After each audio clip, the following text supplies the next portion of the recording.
Sorry I had to go through the crap and prepare for crap. Because guess what?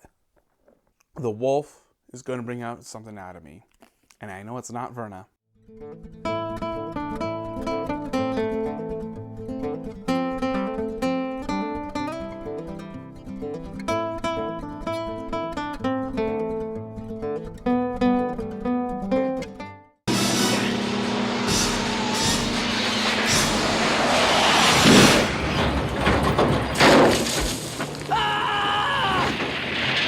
All right, now we're getting to the second half of this doubleheader, but also the smaller half.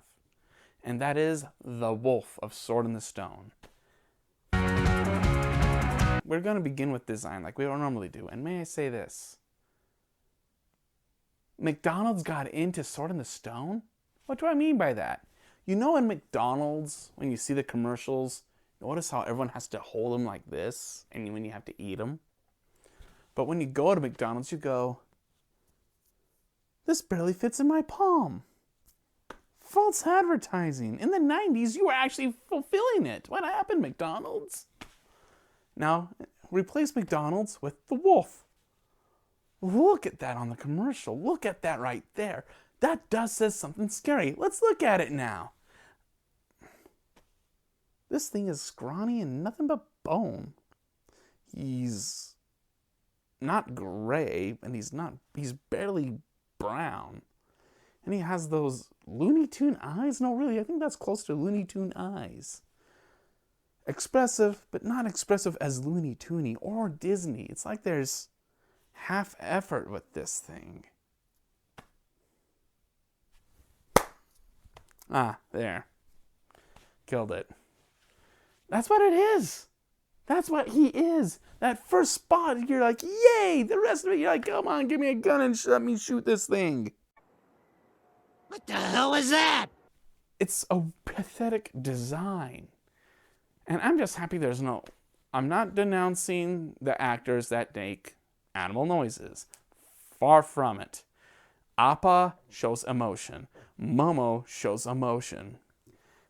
And various other animals in animation actually have emotion.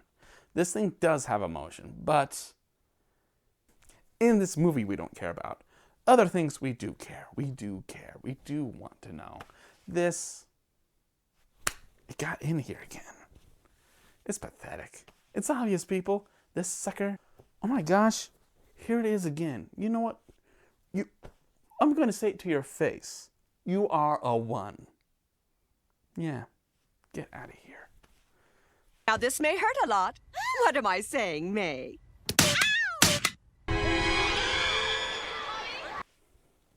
Let's see what you can do in presents. Well, with presents, remember how I compared you to something about Looney Tunes? Let's talk about a certain character of Looney Tunes. One of my personal favorites, the Swiss Army knife of Wile E. Coyote. He is Wile E. Coyote dealing with Roadrunner. He is known as Ralph Wolf when he's going against the sheepdog. And he is still known as, it's Wile E. Coyote when he's dealing with Bugs Bunny. He's Ralph the Wolf when he's dealing with the sheepdog. And he's under the, I'm not going to go there, but it's the scientific name of a coyote when he's dealing with Roadrunner. A Swiss Army knife of so many things. Well, what does this have to do with the wolf? You're going to see why.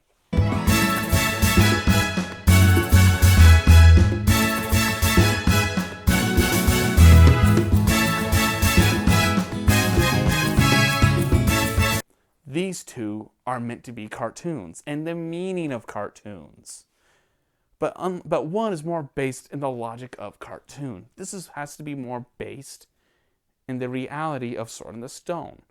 But yet he also has to bear the personality effort of Wile E. Coyote. But in Wile E. Coyote and Ralph Wolf and the scientific name, whose I am not going to dare try, have a unique presence of charisma that we all want to cheer. This Okay, I need to hold you on.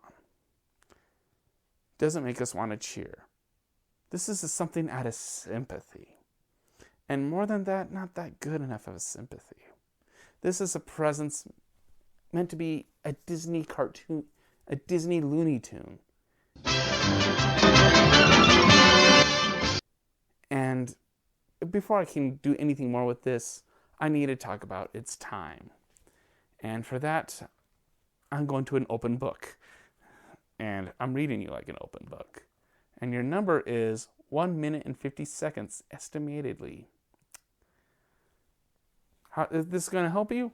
We don't know. We'll see in the free-for-all. Until then, get out of here. It's a 1. Now this may hurt a lot. What am I saying, May? Okay. Well, let's try your power. What you fail to understand, strength always prevails. And for some random reason, when I'm talking about power and a wolf, I can't help but go into Russian right now. Why Russian? I don't know. Now we have a Russian in here. An established Russian and wolf go together. Let's see what this mighty hunter of the woods is. And you look pathetic. But we're talking about power, not presence. So your power, you have wolf claws and you suck. No, clearly you suck. You don't use them. Well, you're a wolf, you have bite, you have mighty, it's strong. Ineffective bite? You're like a gutter rat I want to stomp on. You have a wolf bite, you meant to be power. You're not powerful. You're weak and pathetic. This is clearly 1. And I agree, Russian form of accent of meat that just came out of nowhere. Now this may hurt a lot. What am I saying, May? Cheeks are starting to hurt, huh? Well, don't worry. We're going to get into acts of villainy. Maybe you can accomplish something here, right? What murder isn't heinous? Good point. No bail. Next. Right? You do have that awesome beginning, but then you achieve false advertising. You hunt Wart while he's a human, and you get winded climbing up a hill when you're in the middle of a forest that has hills. And you're a wolf. That you shouldn't be winded that fast. Well, let's see what else you do. You chase Wart when he's also a squirrel. But yet at the same time, when you're hunting those two, Wart is a boy's mind in the form of a squirrel. And for that, he has more brains than you. But the wild female squirrel has more brains than the both of you together. Because she's the one who saves Wart. She's the one that puts the wolf in its place. And she's the one that sends the wolf down by the river.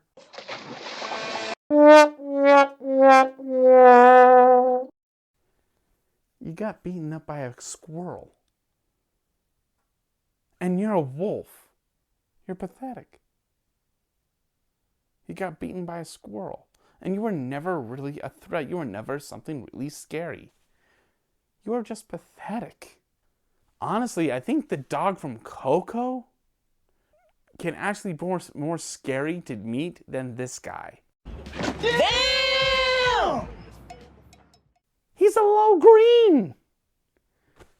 Wow. But the thing is, he's a better low green than some that we went through. I can't compare villains yet. I want to, but that's going to be for a long while. But I can tell you one thing. All ones and a low green, you failed.